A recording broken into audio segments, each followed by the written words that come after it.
बारीक खबरों की शुरुआत से पहले एक नजर हेडलाइंस पर।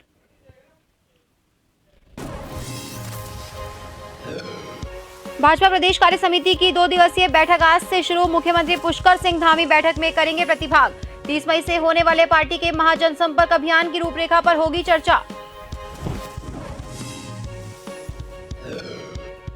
मुख्यमंत्री पुष्कर सिंह धामी आज लेंगे पर्यटन और स्वास्थ्य विभाग की समीक्षा बैठक। सशक्त उत्तराखंड @25 के लक्ष्यों को हासिल करने पर होगी चर्चा।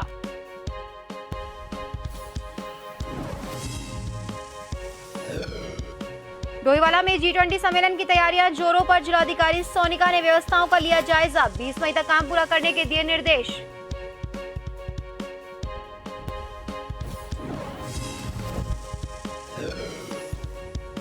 चारधाम यात्रा में दर्शन के लिए श्रद्धालुओं में भारी उत्साह। तीर्थयात्रियों की संख्या 10 लाख के पार। ट्रांजिट कैंप को ओर से जारी किए गए आंकड़े।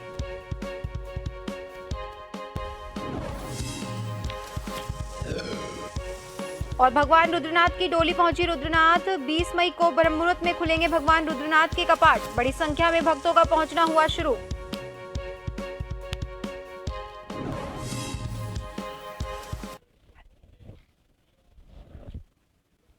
और अब खबरें विस्तार से।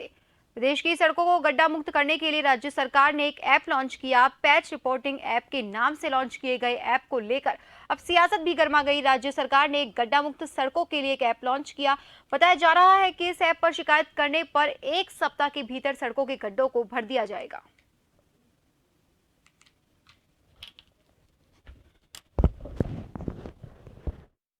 यशस्वी मुख्यमंत्री माननीय पुष्कर सिंह धामी जी के नेतृत्व में लगातार जो जन समस्याएं होती हैं उनके निराकरण के लिए अलग अलग प्रकार के हम जो हैं उसके लिए उपाय ढूंढते जा रहे हैं। और एक आज जो सरकार के द्वारा ऐप लॉन्च की गई है, निश्चित रूप से ये ऐप जो हमारे दूरस्थ क्षेत्र हैं, चाहे कहीं भी हो, जहाँ पर किसी भी सामान्य व्यक्ति को भी कहीं पर वो किसी सड़क पर गड्ढा उनको दिखाई देता है, उस गड्ढे की वो फोटो खींच करके उसको वीडियो बना करके इस ऐप पर अगर वो अपलोड कर देंगे, तत्काल उस पर कार्रवाई की जाएगी। इस प्रकार से एक जो विकसित की गई ऐप निश्चित रूप से सरकार के सामने जो गड्ढों की जो बात आती है सड़कों की, उसका निराकरण जल्दी होने वाला है। मैं तो सीएम धामी से कहना चाहती हूँ, पीडब्ल्यूडी विभाग पूरा ही जनता को सौंप दीजिए ना। अगर जनता ने पीडब्ल्यूडी विभाग चलाना है तो वोट भी जनता से चाहिए, फिर गड्ढे भी जनता ही बताए आपको कहाँ है। आपके अधिकारी कर्मचारी क्या कुर्सियां गर्म करने के लिए रखे गए हैं? क्या सिर्फ मोटी रकम या मोटी तनख्वाह पाने के लिए रखे गए हैं? उनका क्या काम होगा ये बताइए जरा। और ये काम आपका था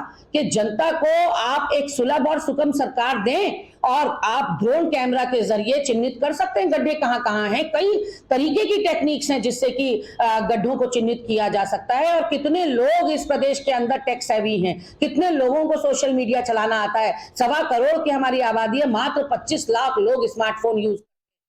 उत्तराखंड को G20 की बैठक की मेजबानी करने का मौका इस बार मिला है और एक बैठक रामनगर में हो चुकी है। वहीं दूसरी बैठक अब नरेंद्रनगर में की जानी है, जिसकी तैयारी को लेकर सरकार लगातार काम कर रही है ताकि उत्तराखंड की संस्कृति को बाहर से आए मेहमानों को दिखाया जा सके।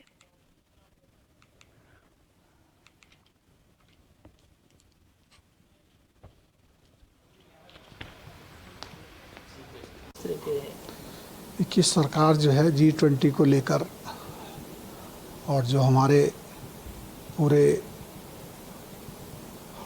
हर देशों से जो है प्रतिनिधि यहाँ आ रहे हैं, पूरे विश्व भर के प्रतिनिधि यहाँ आ रहे हैं, उनके स्वागत के लिए पूरी सरकार तैयार है। और हम चाहते हैं कि हमारी देवभूमि में जो भी आए, क्योंकि ये देवभूमि है, बाबा केदार की भूमि है, यहाँ आकर जो है उन्हें आत्मता शांति जो मिलेगी। और हमारा प्रयास है कि जो भी अतिथि यहाँ आए उसका पूरा सम्मान भी होना चाहिए और उन्हें लगना चाहिए कि ये देवभूमि है। हमारा प्रयास है, हमारा शहर जो है स्वच्छ होना चाहिए। हल्द्वानी में आम आदमी पार्टी के नवनियुक्त प्रदेश प्रभारी वरिंदर कुमार गोयल ने प्रेस वार्ता की और मीडिया से अपनी प्राथमिकताओं को साझा किया। उन्होंने कहा कि उत्तराखंड में आम आदमी पार्टी नई ऊर्जा के साथ काम करने का कार्य करेगी। आने वाले लोकसभा और निकाय चुनाव को लेकर वो कार्यकर्ताओं में ऊर्जा भरने का कार्य करेंगे।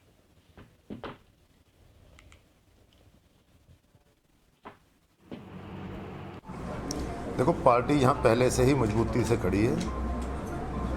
पार्टी ने नई जिम्मेदारी दी, इसके लिए हम माननीय अरविंद केजरीवाल जी और संदीप पाठक जी का धन्यवाद करते हैं। बाकी पार्टी में पूरा संगठन एकजुट है और कल हम देहरादून में थे, आज यहाँ पर हैं, तो पार्टी बहुत मजबूती से आने वाले चुनाव भी लड़ेगी। तो सारा संगठन पूरी तरह से मुस्तैदी से काम कर रहा है। हल्द्वानी में कांग्रेस ने तारा नेगी पर लगे मुकदमे को लेकर पुलिस को ज्ञापन दिया और निष्पक्ष जांच की मांग की। हल्द्वानी विधायक सुमित हृदयेश के नेतृत्व में तमाम कांग्रेसी कार्यकर्ता कोतवाली पहुंचे, सीओ भूपेंद्र धोनी को ज्ञापन दिया। कांग्रेस विधायक सुमित हृदयेश ने कहा कि तारा नेगी कांग्रेस के सीनियर नेता हैं। अपने क्षेत्र के एक मामले को लेकर बेलपड़ाव चौकी गए थे, जहां पर साजिश के तहत उनके ऊपर पुलिस ने मुकदमा दर्ज कर दिया है।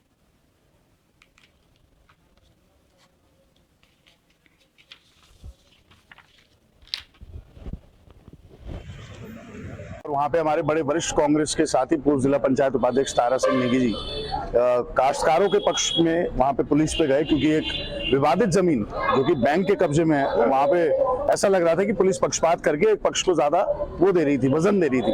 तो दूसरे पक्ष को काश्तकार जो है उनको लेके जब वो वहाँ गए तो वहाँ पे पुलिस से उनकी हल्की सी जो कहा सुनी हुई, तो उस पर फर्जी मुकदमा दर्ज करने का एक प्रयास हुआ, जिसका आप लोगों ने विरोध करा है और ये ज्ञापन हमने सीओ साहब के माध्यम से एसएसपी साहब के लिए प्रेषित करा है, जिसमें हमने बोला है कि उन पे जो फर्जी मुकदमे लगाए गए वो वापस ले जाए। कांग्रेस के किसी भी कार्यकर्ता के साथ कहीं पे भी अन्याय हुआ, पूरी कांग्रेस पार्टी एकजुट होकर खड़ी रहेगी। जयपुर के विद्याधर नगर थाना क्षेत्र में एक सिनेमा हॉल में फिल्म द केरला स्टोरी के शो के बाद साध्वी प्राची के भाषण का एक वीडियो वायरल होने के बाद साध्वी सहित 3 के खिलाफ गहलोत सरकार ने मुकदमा दर्ज किया।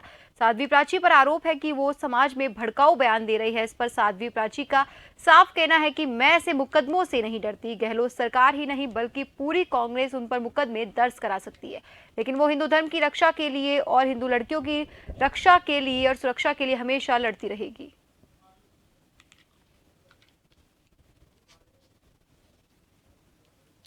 तो उसका मखौल ना उड़ाया जाता। अपने धर्म के संस्कार जरूरी है। रही बात गहलोत सरकार ने मेरे ऊपर भाई मुकदमा किया है, मैं इन मुकदमों से डरने वाली नहीं हूं, पहली बात। दूसरी बात, बेटियों की रक्षा के लिए, बेटियों की सुरक्षा के लिए और बेटियों को न्याय दिलाने के लिए गहलोत जी नहीं, पूरी कांग्रेस जहां जहां चाहे मुकदमा कर सकते, बिल्कुल फ्री है। लेकिन मेरा निवेदन है, ये केरला स्टोरी कोई पिक्चर नहीं है, ये रियलिटी है भाई। जरा सोनिया गांधी जी को भी दिखाइए, मैडम प्रियंका गांधी जी को भी दिखाइए और ममता दीदी को भी ये पिक्चर, ये केरला स्टोरी देखनी चाहिए, क्योंकि हिंदू धर्म की बेटियों के साथ कितना अत्याचार, कितना अनाचार किया जा रहा है। उत्तराखंड में अवैध मजारों पर हो रही कार्रवाई पर विश्व हिंदू परिषद की नेता साध्वी प्राची ने बड़ा बयान दिया। उनका कहना है, देश में जहां जहां भी भाजपा की सरकारें हैं वहां सरकारी जमीनों से अवैध कब्जे हटाए जा रहे हैं, चाहे केंद्र की मोदी सरकार हो या फिर उत्तर प्रदेश की योगी सरकार।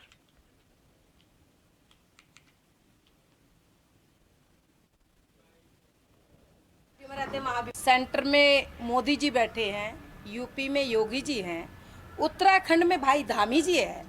बहुत अच्छा कार्य भारतीय जनता पार्टी की सरकारें कर रही है। रही बात मजारों की, मजारे जो अवैध मजारे हैं, आज नहीं, मैं कम से कम 15-20 सालों से ये आवाज उठाती आई हूँ, अवैध मजारों पर बुलडोजर चलना चाहिए। वो सरकारी संपत्तियों पर मजारे बनी हुई है, उनका खात्मा होना चाहिए और जल्दी से जल्दी उन पर बुलडोजर चलना चाहिए। उत्तरकाशी में व्यापार मंडल ने जोरदार प्रदर्शन किया। गंगोत्री धाम में व्यापार मंडल ने व्हील चेयर को ठेकेदारी प्रथा में जाने पर आक्रोश जताया। साथ ही नगर पंचायत की कार्यप्रणाली पर अब सवाल उठाए। बताया कि गंगोत्री बस स्टैंड से मंदिर तक 400 व्हील चेयर की आवाजाही है, जिससे यात्रियों तक पहुंचने वाले यात्रियों को भारी परेशानी का सामना करना पड़ रहा है। गंगोत्री में पार्किंग से लेके मंदिर तक एक पैदल रास्ता तय करना पड़ता है। लगभग आधा किलोमीटर का वो रास्ता है और कुछ यात्री जो अक्षम होते हैं या चलने में असमर्थ हैं या वृद्ध हैं, उनकी सुविधा के लिए नगर पंचायत व्हील चेयर की व्यवस्था वहाँ करती है और वो सुविधा अभी वर्तमान में उपलब्ध है। आपके द्वारा बताया गया कि उनकी तादाद ज़्यादा है, तो ये डिमांड सप्लाई की बात है, क्योंकि जहाँ आवश्यकता है उसी हिसाब से व्हील चेयर्स की उपलब्ध। उपजिला चिकित्सालय लोहाघाट में अब लोगों को आईसीयू की 24 घंटे सेवाएं मिलेंगी। सीएमओ चंपावत डॉक्टर के अग्रवाल ने उपजिला चिकित्सालय का निरीक्षण किया। उन्होंने बताया कि शनिवार से आईसीयू का संचालन शुरू कर दिया जाएगा। उपजिला चिकित्सालय में 2021 में आईसीयू बनकर तैयार हो गया था, जिसमें 2 वेंटिलेटर और 4 बेड लगे हैं।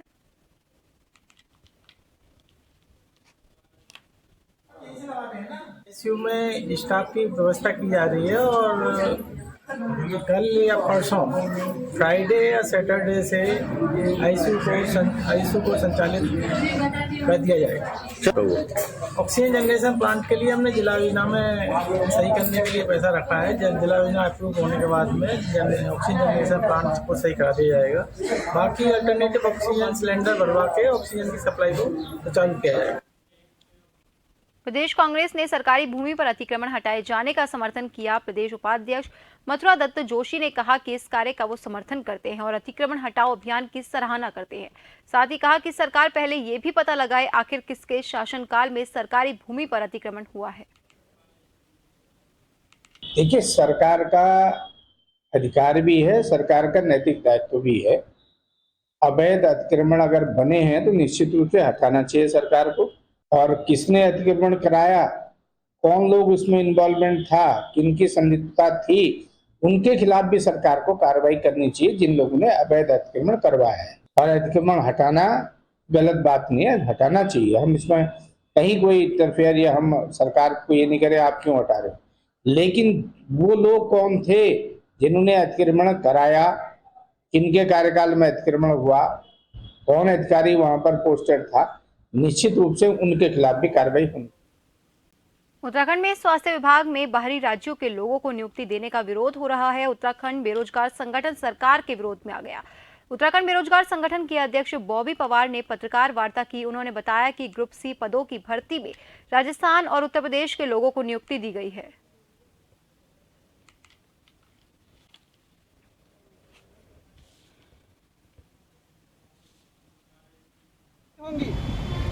और मैंने बता के लिया है। इसमें सारे प्रदेश के जितने भी बेरोजगार संगठन हैं वो और अन्य सामाजिक संगठन हैं जो उत्तराखंड के हितैषी हैं, अब प्रदेश में भ्रष्टाचार के विरुद्ध एक निर्णायक लड़ाई लड़ने जा रहे हैं। हम लोगों ने आज ये ऐलान किया है कि संयुक्त रूप में एक बड़े आंदोलन का आह्वान हम लोग करेंगे। इसके अलावा कुछ झूठी घोषणाएं, झूठे वादे मुख्यमंत्री जी ने किए थे। पहली घोषणा ये थी कि पीसीएस का सिलेबस बदला जाएगा, जिसमें उन्होंने कहा था प्रश्न पत्र 7 से जो है गणित को हटाया जाएगा और राज्य विशेष के 2 प्रश्न पत्र लाए जाएंगे। तो 3 बार उन्होंने हमें आश्वासन दिया था, उस पर कोई कार्रवाई नहीं हुई। के माध्यम से कुछ हमने जानकारियां मांगी तो उसमें ये खुलासे हुए हैं। ये देखिए कि किस प्रकार से राजस्थान के और उत्तर प्रदेश के युवाओं ने यहाँ पर भर्ती में अपने लिए जगह बनाने की कोशिश की है। और ये इसलिए कि वर्तमान में जो स्वास्थ्य चिकित्सा के जो रजिस्ट्रार है वो भी राजस्थान के हैं और उनके जो पद की योग्यता है उन पर भी बार बार प्रश्न चिन्ह खड़ा हुआ है, परंतु उसके बाद भी सरकार ने संज्ञान नहीं लिया है। और अब कुछ लोग कहेंगे, सरकार कहेगी या ये लोग कहेंगे हमने कोर्ट के माध्यम से ये आदेश लाया है। अगर कोर्ट के माध्यम से आदेश लाया है हम मानते हैं, परंतु ग्रुप सी के जो पद होते हैं वो यहाँ के प्रदेश वासियों पर उसका हक है। यहाँ उधम सिंह नगर के जसपुर के गांव निवार मंडी में अतिक्रमण पर कार्रवाई की गई। हाईकोर्ट के आदेशों के बाद उपजिलाधिकारी जसपुर के नेतृत्व में बुलडोजर चलाया गया। अतिक्रमण की कार्रवाई के दौरान भारी पुलिस बल मौके पर मौजूद रहा। उपजिलाधिकारी जसपुर ने बताया कि लगभग 30 मकान हैं जो अतिक्रमण की जद में है, जिन पर कार्रवाई की जा रही है। निवार मंडी के जो ग्राम यहाँ पर जसपुर निवार मंडी ग्राम है, उसमें एक हाईकोर्ट में PIL लगी थी, जिसमें कि यहाँ पर प्रीतम सिंह है, उनके द्वारा एक रेट लगी थी, यहाँ पर कुछ लोगों के द्वारा चिन्हित किया गया था। तो उसी के क्रम में हम लोगों ने यहाँ पर इसको चिन्हित किया था और ऑनरेबल हाईकोर्ट के निर्देशों के क्रम में यहाँ पर अतिक्रमण को हटाया जा रहा है। जैसे कि आप जानते हैं कि ऑनरेबल CM सर ने भी लगातार यहाँ पर डायरेक्शन दे जा रहे हैं कि जो भी अतिक्रमण है उसको लगातार हटाया जाए। तो उसके बाद भी अभी जो निवार मंडी है, उसके बाद हमारा दूसरे जो गाँव है उसमें भी कार्रवाई की जाएगी। टोटल यहाँ पर कितना है निवार मंडी में जो अनएम्प्लॉयमेंट की दर आए हैं? देखिए, इसमें अभी हम लोगों ने 26 लोगों को नोटिस दिया था। पहले इसमें पिछले साल हम लोगों ने कुछ लोगों को नोटिस दिया था, जिसमें कि इनके द्वारा पट्टे दिखाई गए थे। उनको छोड़ के भी 26 लोगों को हम लोगों ने नोटिस दिया था। यहाँ पर अभी उन्हीं का अतिक्रमण तोड़ा जा रहा है। बात किया जसपुर में, तो जसपुर में भी इस तरह की कार्रवाई अमल में लाई जा रही है? हाँ, लगातार, क्योंकि जो हमारे जो चकमार्ग वगैरह है वो तो लगातार कब्जे से हटी रहे हैं। अभी हम लोगों ने पक्की बिल्डिंगों को भी तोड़ना शुरू कर दिया है। सीएम धामी के सख्त निर्देश के बाद उत्तराखंड में अवैध धार्मिक निर्माणों के खिलाफ कार्रवाई जारी है। इस कड़ी में न केवल देहरादून, उधम सिंह नगर और हरिद्वार जैसे मैदानी जिलों में बनाई गई मज़ारों पर कार्रवाई हो रही है, बल्कि बद्रीनाथ वन विभाग में बनी कई मज़ारों को भी ध्वस्त कर दिया गया। इस तरह अब तक राज्य में अवैध रूप से बनाई गई 388 मज़ारों को हटाया जा चुका है। प्रदेश में लैंड जिहाद को लेकर शिकायतें सामने आई थी, जिसके बाद मुख्यमंत्री पुष्कर सिंह धामी ने अवैध धार्मिक निर्माण हटाए जाने के निर्देश दिए थे। माननीय मुख्यमंत्री के निर्देशों के क्रम में वन भूमि पर हो रहे अतिक्रमण उसको हटाने के लिए जो एक मुहिम वन विभाग द्वारा चलाई जा रही है, उसके क्रम में आज महत्वपूर्ण कुछ डेवलपमेंट्स हुए हैं। इसमें बद्रीनाथ वन प्रभाग द्वारा 125 हेक्टेयर वन भूमि को अतिक्रमण से खाली कराया गया है। एक बहुत बड़ी उपलब्धि है, जिसमें वन प्रभाग द्वारा पिंडर राजी में जो है अतिक्रमण को हटाया गया है। इसके अतिरिक्त कॉर्बेट टाइगर रिजर्व में भी जो है कुछ मज़ारों को और मंदिरों को भी जो है वहाँ से हटाया गया है। उत्तराखंड की धामी सरकार वन भूमि पर लगातार हो रहे अतिक्रमण और अवैध कब्जों को लेकर अब एक्शन के मोड पर है।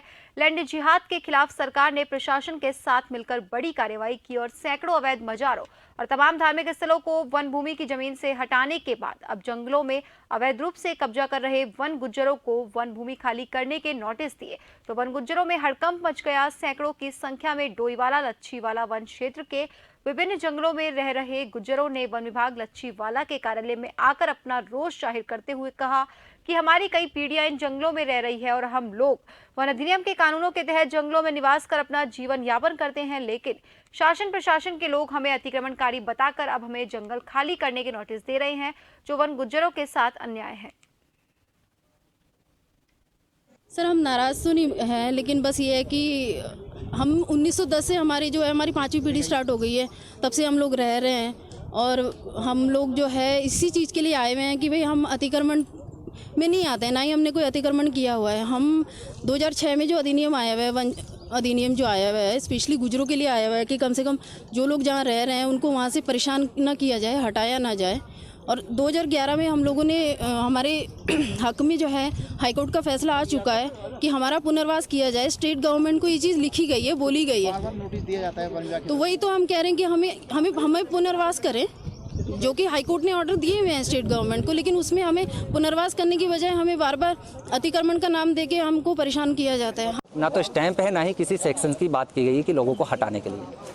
यहाँ जो हम लोगों ने वर्किंग प्लान देखे हैं आर्काइव डिपार्टमेंट से और FRI डिपार्टमेंट से, तो हमें यहाँ के गुजरों का जो प्रमाण निकला जिनको हटाने की बात की वो 1903 का लगा, जिसका आज प्रत्युत्तर के रूप में हम लोग पेश कर रहे हैं। साथ हम लोगों ने आज जो है सामूहिक रूप से एकत्रित होकर दिए गए जितने भी नोटिस है उनका एक जवाब बनाकर जो है आज हम शांतिप्रिय तरीके से माननीय वन क्षेत्र अधिकारी को दे रहे हैं और उसमें सभी जितने भी नई गाइडलाइंस है, शासन की जितनी भी पॉलिसियाँ हैं और साथ में जो माननीय न्यायालय द्वारा दिए गए निर्देश है विशेषकर वन गुजरों को लेकर, उसकी प्रतिलिपि और उसका रेफरेंस हम लोग दे रहे हैं। और ये भी कह रहे हैं कि आपको अगर लगता है कि ये वन गुजर्स अगर अतिक्रमणकारी है तो उनको कानून के अनुसार नोटिस दीजिएगा, क्योंकि वन अधिनियम 1927 अमेंडमेंट उत्तरांचल 2001 की धारा 61A स्पष्ट करता है कि किसी भी वनवासी को बेदखल करने से पहले वो नोटिस दिया जाए ताकि वो अपना पक्ष डिवीज़न फॉरेस्ट ऑफिसर के समक्ष। वन गुजर जो है ये वनों में रहते हैं और वन गुजरों ने अपने डेरों के अतिरिक्त जो है बिना परमिट वाले कुछ गुजर ऐसे हैं कि जो वन भूमि में अतिक्रमण करके रह रहे हैं, तो अतिक्रमण हटाने का शासन से आदेश हैं।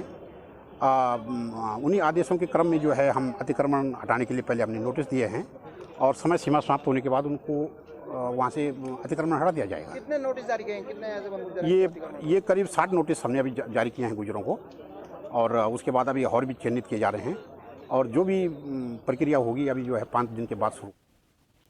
डोईवाला में G20 सम्मेलन की तैयारियां जारी है। व्यवस्थाओं को लेकर जिलाधिकारी सोनिका ने जॉली ग्रांट एयरपोर्ट और रानी पोखरी का जायजा लिया। निरीक्षण के दौरान उन्होंने संबंधित विभागों के अधिकारियों को जरूरी निर्देश दिए, बाकी कामों को 20 मई तक पूरा करने को कहा।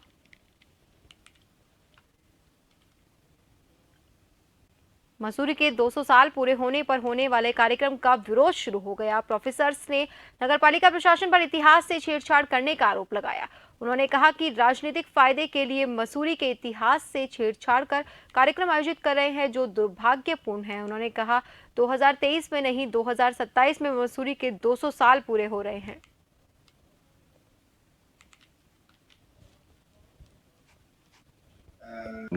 मेरा जहाँ तक अध्ययन है कि ये 1823 ईस्वी में कैप्टन यंग यहाँ आए थे देहरादून के मैजिस्ट्रेट बन करके, और 2 साल के बाद 1825 में जो अभी मसूरी का ये कैमल्स बैक रोड है, वहाँ पर उन्होंने हंटिंग लॉज बनाया था।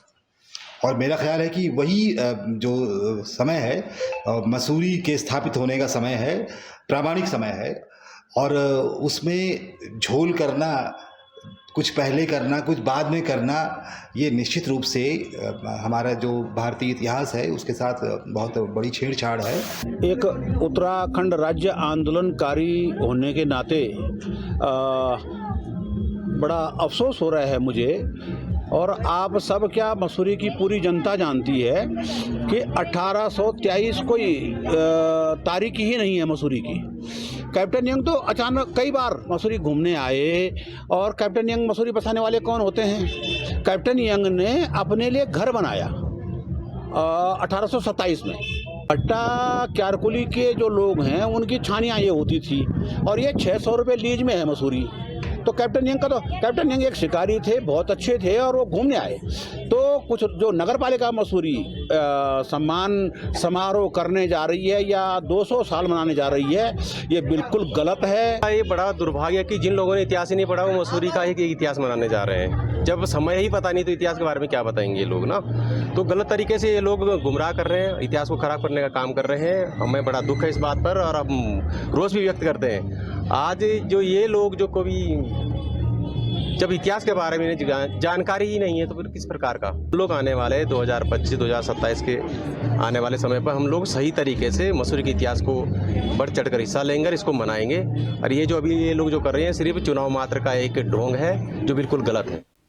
रुड़की में प्रदेश महासचिव विकास त्यागी के प्रतिष्ठान पर कांग्रेस के वरिष्ठ नेता आचार्य प्रमोद कृष्णम पहुंचे, जहां पर उन्होंने कहा कि कर्नाटक की जीत कांग्रेस पार्टी के करोड़ों कार्यकर्ताओं के हौसले की जीत है। कहा कि कुछ दिन से ऐसा लग रहा था कि बीजेपी हार नहीं सकती, लेकिन कांग्रेस ने पहले हिमाचल जीता, उसके बाद अब कर्नाटक जीतकर देश भर में एक मैसेज दिया है, मोदी और शाह की जोड़ी को हराया जा सकता है। कर्नाटक की जीत जो है ना, वो कांग्रेस पार्टी के तमाम करोड़ों कार्यकर्ताओं के हौसले की जीत है। कुछ दिनों से ऐसा लग रहा था कि भाई भारतीय जनता पार्टी को हराया नहीं जा सकता है। ऐसा लग रहा था कि नरेंद्र मोदी जी और अमित शाह के होते हुए बीजेपी हार नहीं सकती है। तो हिमाचल में इसकी शुरुआत हुई, हमने हिमाचल जीता, उसके बाद कर्नाटक जीत करके ये मैसेज पूरे देश में चला गया है कि मोदी और अमित शाह की जोड़ी को हराया जाए। पिथौरागढ़ के बेरीनाग में जिलाधिकारी रीना जोशी ने जल जीवन मिशन के तहत किए जा रहे कार्यों का निरीक्षण किया। उन्होंने कहा, झलतोला पेयजल योजना के तहत जाड़ापानी में निर्मित पेयजल टैंक को देखा। इसके बाद बड़गल पेयजल योजना के तहत शकुनखेत में निर्मित पेयजल टैंक का जायजा लिया। स्थानीय लोगों से व्यवस्थाओं को लेकर जानकारी भी ली। लोगों ने पानी की आपूर्ति होना बताया। वहीं जिलाधिकारी ने भी पेयजल टैंक निर्माण कार्यों पर संतोष व्यक्त किया।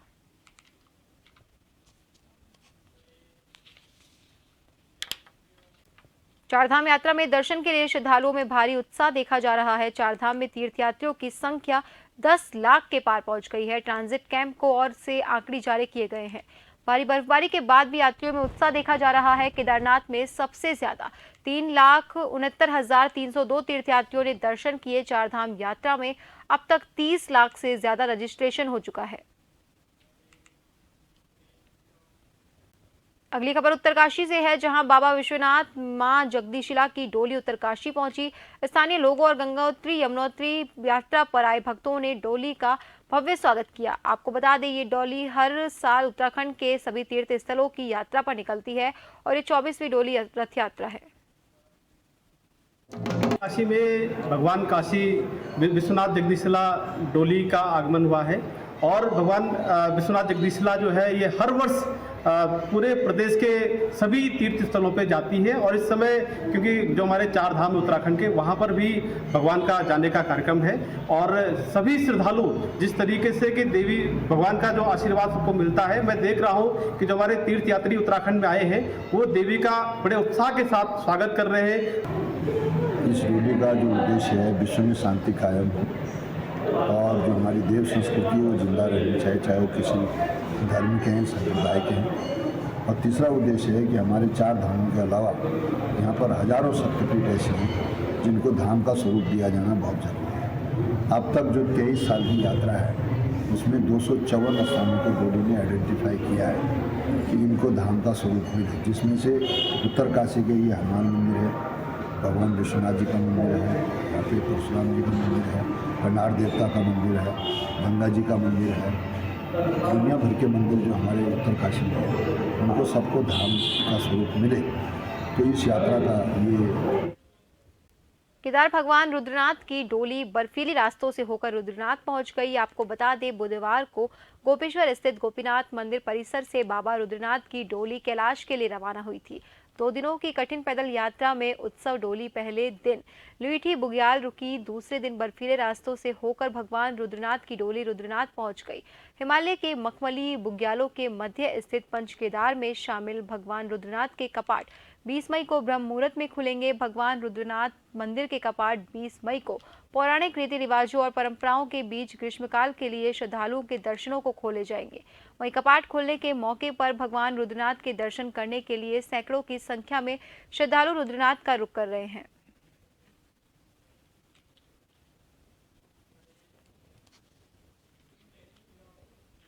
चंपावत जिले के लोहाघाट विधानसभा क्षेत्र के एबट माउंटेन में पर्यटन विभाग के सहयोग से चल रहे एस्ट्रो वीक का समापन हुआ। डीएम चंपावत नरेंद्र सिंह भंडारी के दिशा निर्देशन पर आयोजित एस्ट्रो वीक कार्यक्रम में देश के करीब 60 फोटोग्राफर्स ने अपने फोटो साझा किए।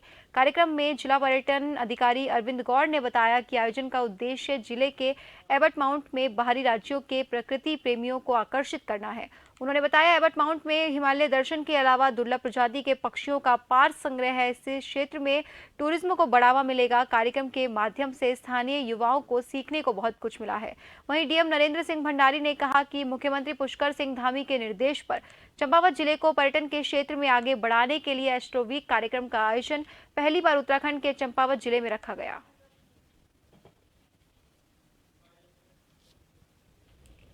उत्तराखंड ने चंपावत को और स्पेसिफिकली एबट माउंट को प्रमोट करने के लिए टूरिज्म डिपार्टमेंट ने यहाँ पे 3 दिन का एक वर्कशॉप कराया है।